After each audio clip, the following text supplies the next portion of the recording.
क्या आपने कभी सोचा है कि एक छोटा बच्चा भी दुनिया में रोशनी फैला सकता है? यह कहानी है रिया नाम की एक प्यारी और मासूम लड़की की, जो केवल 7 साल की थी, लेकिन उसके दिल में बड़ा सपना और बड़ी उम्मीदें थीं। रिया अपने पिता के रूप में यीशु मसीह को जानती थी और उसे विश्वास था कि उनके मार्गदर्शन से वह कुछ ऐसा कर सकती है जिससे दूसरों की मदद हो और प्यार फैल सके। हर रात रिया अपने कमरे में बैठकर प्रार्थना करती, अपने छोटे छोटे सवालों के साथ यीशु के पास जाती और उम्मीद करती कि वे उसे सही रास्ता दिखाए। लेकिन क्या रिया छोटे छोटे कामों और अपने सपनों के जरिए वास्तव में यीशु की इच्छा पूरी कर पाएगी? आइए जानते हैं उसकी प्रेरक और रोशनी भरी कहानी, जो हमें सिखाती है कि प्यार, सेवा और विश्वास से कोई भी अंधेरा दूर किया जा सकता है। एक प्यारी सी लड़की थी, नाम था रिया। वह केवल 7 साल की थी। उसका चेहरा मासूम था और उसकी बड़ी बड़ी आंखें हमेशा जिज्ञासा और आशा से चमकती थीं। रिया को किताबें पढ़ना बहुत पसंद था, लेकिन उसकी सबसे बड़ी खुशी होती थी हर रात अपनी दादी के पास बैठकर कहानियां सुनना। सबसे ज्यादा उसे यीशु मसीह की कहानियां पसंद थीं। रात के अंधेरे में जब घर में सभी सो चुके थे, रिया अपने छोटे से कमरे में अकेली बैठी थी। उसने अपनी हथेलियां जोड़कर प्रार्थना की, हे पिता यीशु, क्या आप मुझसे बात कर सकते हैं? मुझे आपका आशीर्वाद चाहिए। तभी कमरे में हल्की सुनहरी रोशनी फैल गई। रिया की आंखें चमक उठी। सामने एक कोमल और प्यार भरी आवाज गूंजी, रिया, मैं तुम्हारे साथ हूँ। मैं हमेशा तुम्हारे साथ रहूंगा। तुम मुझे अपने पिता के रूप में जानती हो और मैं तुम्हारे हर सवाल का जवाब दूंगा।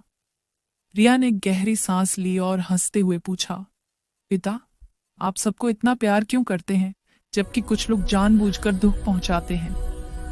यीशु ने मुस्कुराते हुए कहा, रिया, सच्चा प्यार बिना शर्त होता है। जब हम प्यार बांटते हैं तो अंधकार दूर होता है। मैं चाहता हूं कि हर बच्चा, हर व्यक्ति, हर दिल में उम्मीद और रोशनी हो, और तुम्हारा काम है इस रोशनी को फैलाना। रिया ने झिझकते हुए पूछा, लेकिन कभी कभी लोग जानबूझकर गलतियां करते हैं और मैं भी गलती करती हूँ। क्या मैं फिर भी सही हो सकती हूँ?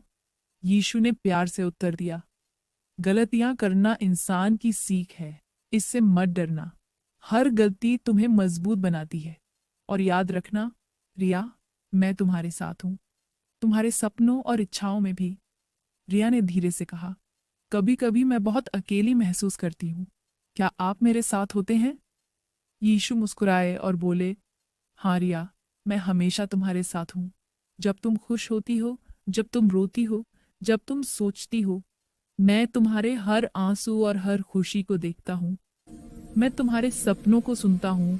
तुम्हारे छोटे और बड़े कामों में भी मैं तुम्हारे साथ हूँ। रिया ने एक और सवाल किया, पिता, मैं बड़ा सपना देखती हूँ।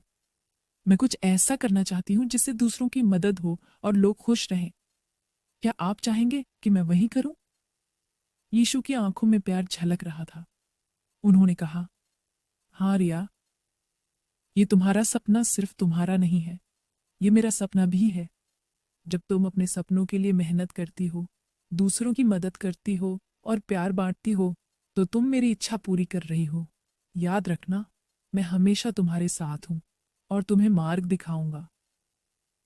अगली सुबह रिया अपनी आंखें खोलती है। कमरे में अब वह अकेली थी, लेकिन उसके दिल में एक अजीब सी शांति और गर्माहट थी। उसने महसूस किया कि अब वह अकेली नहीं है। उसके भीतर प्रेरणा और विश्वास की रोशनी जल उठी थी। उस दिन से रिया बदल गई। उसने हर किसी से प्यार करना शुरू किया, छोटी छोटी चीजों में खुशी ढूंढी और दूसरों के लिए मुस्कान लाना अपना लक्ष्य बनाया। वह अपने सपनों को पूरा करने लगी, जो उसी समय यीशु की इच्छा भी थी। स्कूल में बच्चे उससे दोस्ती करने लगे और लोग कहते, रिया में कुछ खास रोशनी है। रिया मुस्कुराकर कहती, ये रोशनी मुझे मेरे पिता यीशु से मिली है। रात को रिया अक्सर अपने सपनों और कामों के बारे में सोचती और प्रार्थना करती, पिता, मुझे सही रास्ता दिखाइए ताकि मैं आपकी इच्छा पूरी कर सकूं। रिया ने तय कर लिया था कि वह अपने सपनों और कामों के जरिए यीशु की इच्छा पूरी करेगी। उसने याद किया कि यीशु ने कहा था, प्यार बांटो, दूसरों की मदद करो और रोशनी फैलाओ। अगले दिन रिया ने स्कूल में देखा कि एक बच्चा अकेला बैठा है। उसे दोस्तों के साथ खेलने का कोई मौका नहीं मिला था। रिया ने उसकी ओर बढ़कर कहा, क्या तुम मेरे साथ खेलोगे? बच्चा मुस्कुराया और दोनों ने मिलकर खेला। रिया ने महसूस किया कि उसने छोटे से काम से किसी के दिन को रोशन कर दिया। धीरे धीरे रिया ने अपने आसपास लोगों की मदद करना शुरू किया। उसने देखा कि उसके पड़ोस में एक वृद्ध महिला अकेली रहती थी। रिया हर शाम उसे खाने में मदद करती और साथ बैठकर कहानियां सुनती। कई बार उसके छोटे हाथों में लगी मेहनत और प्यार ने वृद्ध महिला के चेहरे पर मुस्कान ला दी। रिया समझ गई कि यीशु की इच्छा केवल बड़े कामों में नहीं, बल्कि छोटे छोटे प्यार और सेवा के कामों में भी पूरी होती है। स्कूल में रिया ने देखा कि कई बच्चे पढ़ाई में पीछे थे और उन्हें समझाने वाला कोई नहीं था। रिया ने धैर्य और प्यार से उनका मार्गदर्शन किया। उसने सोचा, यीशु कहते हैं कि ज्ञान बांटो और मदद करो, मैं यही कर रही हूँ। धीरे धीरे उसके साथी भी बेहतर होने लगे और रिया की मेहनत रंग लाई। लेकिन रास्ता आसान नहीं था। कुछ लोग उसे परेशान करते, कहते कि छोटे बच्चे क्या कर सकते हैं। कभी कभी रिया उदास हो जाती, लेकिन वह यीशु को याद करती। पिता, मैं आपकी इच्छा पूरी करना चाहती हूँ, मुझे शक्ति दीजिए। और हर बार उसे अंदर से साहस मिलता। रिया ने सीखा कि यीशु की इच्छा पूरी करने के लिए धैर्य, प्यार और दृढ़ता जरूरी है। समय बीतता गया और रिया के छोटे छोटे प्रयासों ने उसके घर, स्कूल और मोहल्ले में खुशियां फैलानी शुरू कर दी। लोग कहते, यह लड़की सच में खास है, उसके भीतर एक अलग रोशनी है। रिया मुस्कुराकर कहती, यह रोशनी मेरे पिता यीशु से मिली है। मैं उनकी इच्छा पूरी करने के लिए अपने छोटे छोटे काम करती हूँ। रिया ने हर काम में ये सीख अपनाई, किसी के साथ प्यार और दया से पेश आओ। कभी हार मत मानो, छोटी छोटी कोशिशें भी बड़ी बदलाव ला सकती हैं। दूसरों की मदद करके अपने सपनों और यीशु की इच्छा को पूरा करो।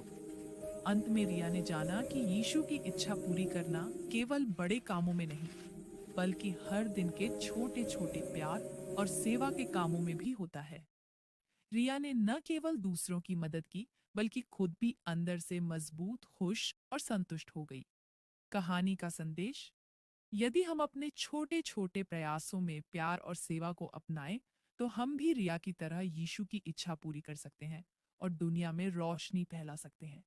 और इस तरह रिया ने छोटे छोटे कामों और अपने सपनों के जरिए यीशु की इच्छा पूरी की। उसने जाना कि प्यार, सेवा और विश्वास के जरिए हम दूसरों के जीवन में रोशनी ला सकते हैं। आज रिया न केवल अपने आसपास के लोगों के लिए प्रेरणा बन गई, बल्कि उसने खुद भी अंदर से मजबूत, खुश और संतुष्ट महसूस किया। लोग कहते हैं, रिया में कुछ खास रोशनी है, और रिया मुस्कुराकर कहती है, यह रोशनी मुझे मेरे पिता यीशु से मिली है। ये कहानी हमें याद दिलाती है कि हम कभी अकेले नहीं हैं। भगवान का प्यार हमेशा हमारे भीतर है, और जब हम अपने छोटे छोटे प्रयासों में सेवा और प्यार अपनाते हैं, तो हम भी दुनिया में उजाला फैला सकते हैं। तो चलिए, रिया की तरह हम भी अपने जीवन में रोशनी फैलाएं और दूसरों के लिए प्रेम और उम्मीद बने।